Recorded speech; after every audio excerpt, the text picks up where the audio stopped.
again, friends. I know what you're wondering. Why is it that Artie is wearing glasses today? Well, this is like take 3 or 4 or 8 or. Well, anyway, I was having trouble reading, so clearly I needed my reading glasses. And the cameraman helped me put them on, which is a great challenge because I don't have ears. Anyway, I have been reminded that I promised to read Rapunzel, but then I also got a request, and I so love requests. The request was for a little tiny story called The Children Who Played at Slaughtering. So I read it, and it's well, it requires a parental guidance warning.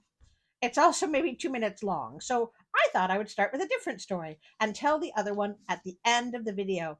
So, Teresa, if you stick around until the end, I will tell your story. But for those of you who wish not to be scarred for life, I will start with Puss in Boots, because when I read out the title to the cameraman, he said, "That's a real fairy tale?" So here we go. A miller had 3 sons, a mill, a donkey, and a cat. The sons had to grind grain. The donkey had to haul the grain and carry away the flour, and the cat had to catch the mice. When the miller died, the 3 sons divided the inheritance. The oldest received the mill, the second the donkey, and nothing was left for the third but the cat. Honestly, I really like cats. I think I would be okay with this. This made the youngest sad, and he said to himself, "I certainly got the worst part of the bargain.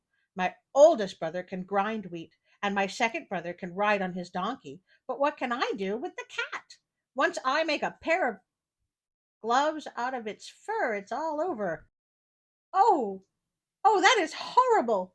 Bad, third son, bad!" The cat, who had understood all he said, began to speak. "Listen, there's no need to kill me when all you'll get will be a pair of poor gloves from my fur. Have some boots made for me instead. Then I'll be able to go out, mix with people, and help you before you know it." Yes, because boots will make all the difference. Maybe throw in a hat. Stylish pair of glasses worked for me. The miller's son was surprised by the cat who could speak like that, but since the shoemaker happened to be walking by, convenient that, he called him inside and had him measure a pair of boots for the cat. When the boots were finished, the cat put them on. After that, he took a sack, filled the bottom with grains of wheat, and attached a piece of cord to the top, which he could pull to close it. How? He doesn't have opposable thumbs. Then he slung the sack over his back and walked out the door on 2 legs like a human being. At that time, there was a king ruling the country. Well, I hope they had some form of government. And he liked to eat partridges. However, there was a grave situation because no one had been able to catch a single partridge. Had they checked the pear trees? They liked pear trees. The whole forest was full of them, but they frightened so easily that none of the huntsmen had been able to get near them. The cat knew this and thought he could do much better than the huntsman. Well, probably, he's a cat. When he entered the forest, he opened the sack, spread the grains of wheat on the ground, placed the cord in the grass, and strung it out behind a hedge. Then he crawled in the back of the hedge and hid himself, and lay in wait.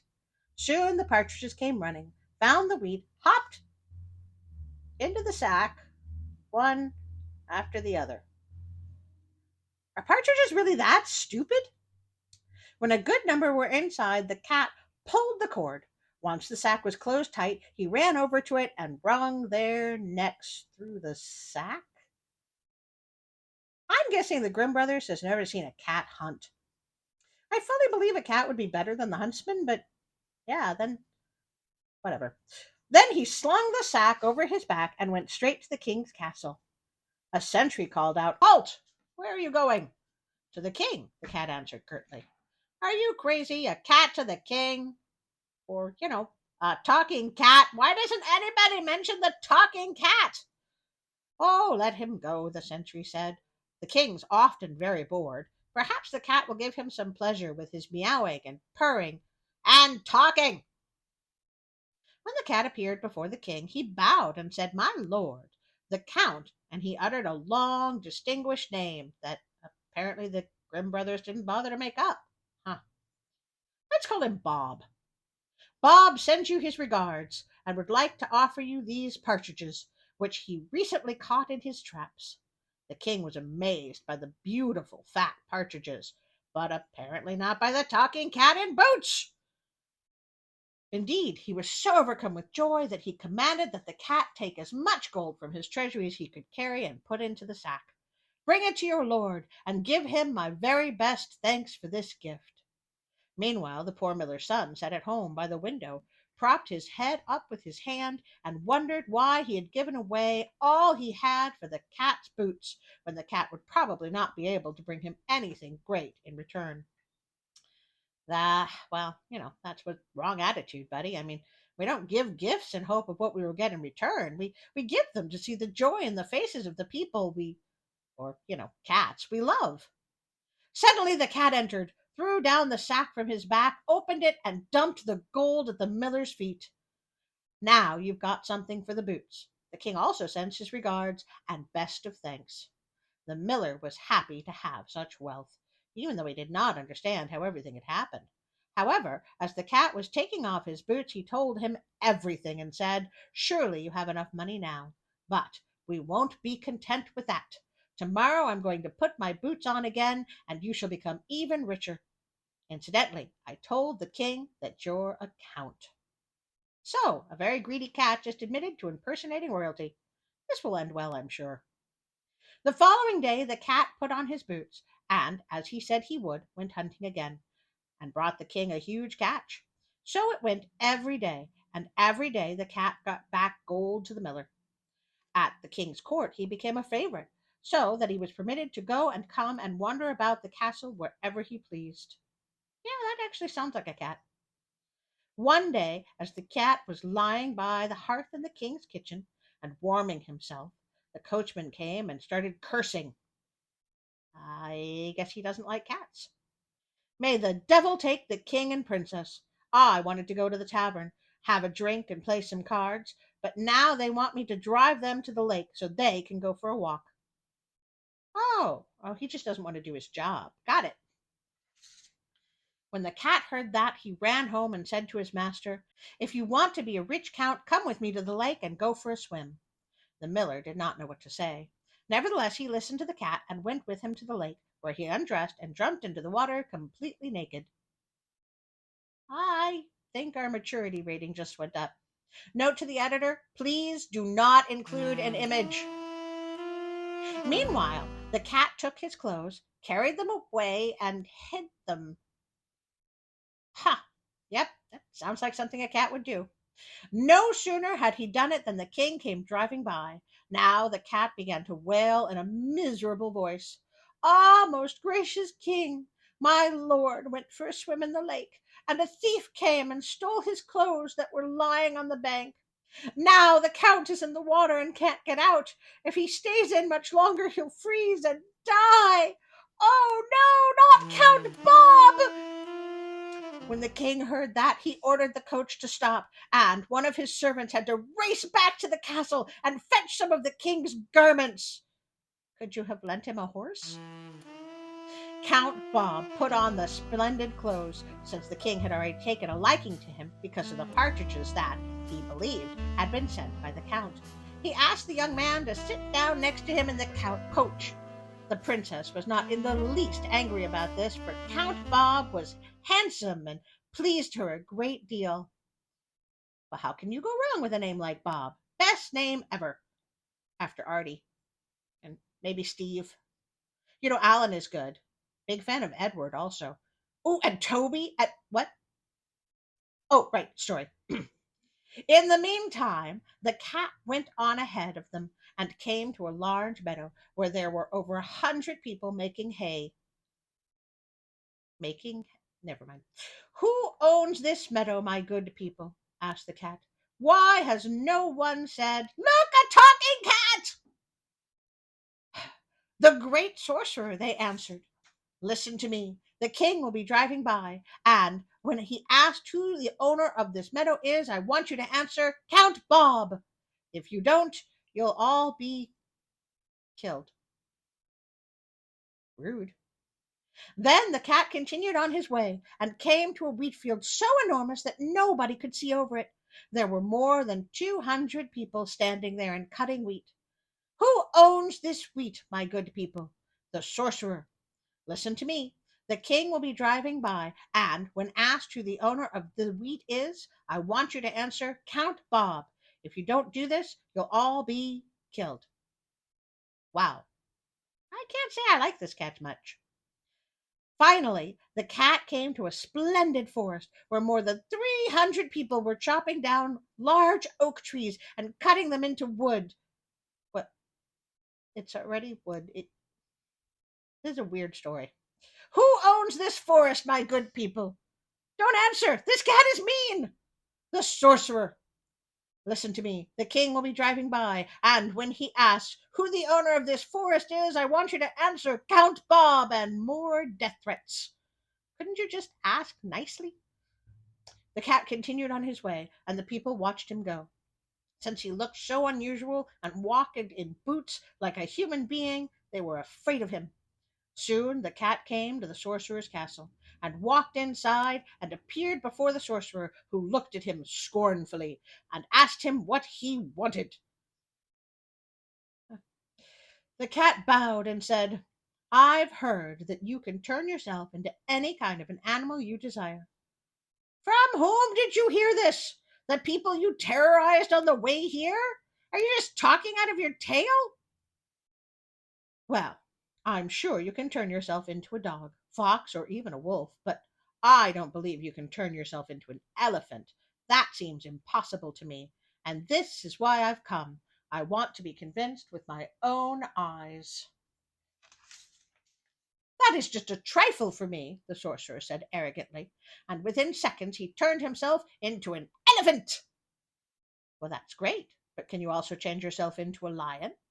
Nothing to it, said the sorcerer, and suddenly stood before the cat as a lion.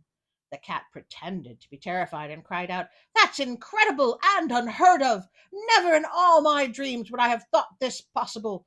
But you'd top all of this if you could turn yourself into a tiny animal, such as a mouse. I'm convinced you can do more than any other sorcerer in the world, but that would be too much for you. The flattery had made the sorcerer quite friendly, and he said, Oh, no, dear cat, that's not too much at all.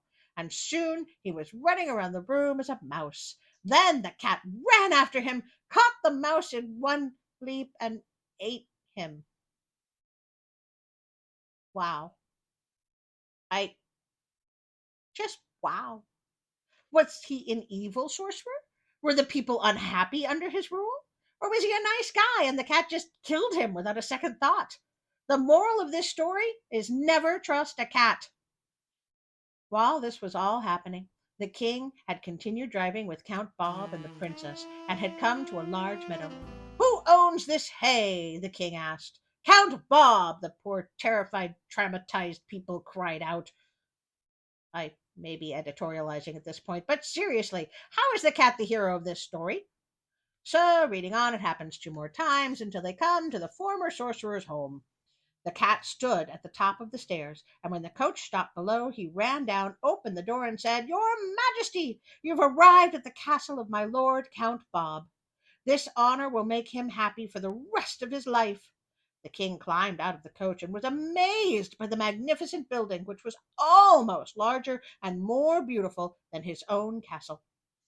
Count Bob led the princess up the stairs and into the hall, which has flickering with lots of gold and jewels. How did Bob know the way?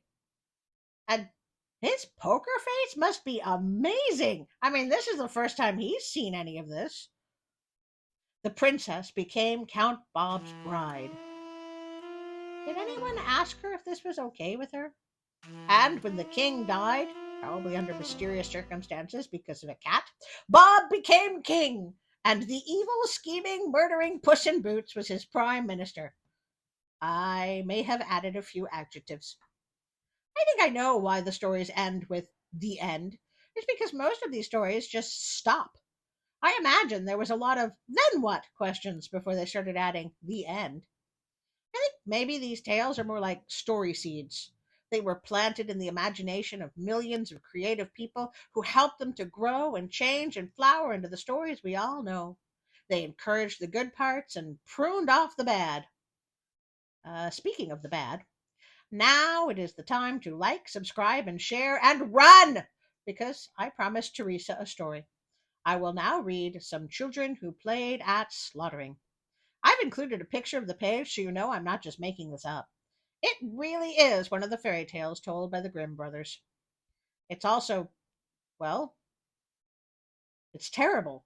And everyone dies. Oh, spoilers, sorry. But still, everyone but Teresa should save themselves now. Here goes. If you stayed, I warned you. There once was a father who slaughtered a pig, and his children saw that. In the afternoon, when they began playing, one child said to the other, "You be the little pig, and I'll be the butcher." He then took a shiny knife and slit his little brother's throat. Boy, I hope we remembered to add the discretion warning on this video. Their mother was upstairs in a room bathing another child, and when she heard the cries of her son, she immediately ran downstairs. Upon seeing what had happened, she took the knife out of her son's throat and was so enraged that she stabbed the heart of the other boy who had been playing the butcher. Then she quickly ran back up to the room to tend her child in the bathtub, but while she was gone, he had drowned in the tub.